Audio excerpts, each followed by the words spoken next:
Welcome back to Electric Scooter Reviews. In this video, we're taking a look at the GoTrax GXL V2 and talking about the price, features, specs, and if you should buy the scooter.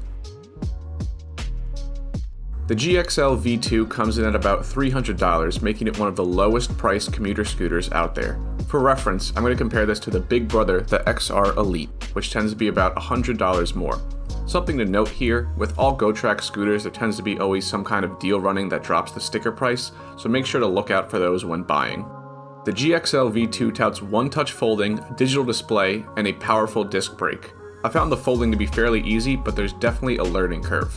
You have to pull a pin out, then pull a lever, and this could be hard to figure out for first-time users. After a couple rides, though, it becomes fairly natural. While you're folding, though, you need to let the tiller rest on your shoulder, otherwise the scooter will slam down. The display and top of the scooter are simple and easy to use, and I've found every button here, including the on and off button, the throttle, and the brake, work well and feel responsive. The only thing I dislike here is the sticker on the throttle, which I think looks cheap and also wears quickly. Otherwise, the presentation is nice. The disc brake allows the scooter to stop quickly, and I've found it to be very powerful and responsive. It is a bit loud though, so people around you will hear that you're stopping. Something notable that's missing from the GXL V2 is suspension. This scooter is already small as is, and with no suspension you feel every bump in the road. This isn't necessarily a bad thing, but it's something to be aware of when deciding on a scooter. Here I'm again going to compare the GXL V2 to the XR Elite because they're very similar, and this comparison helps highlight what the V2 has to offer.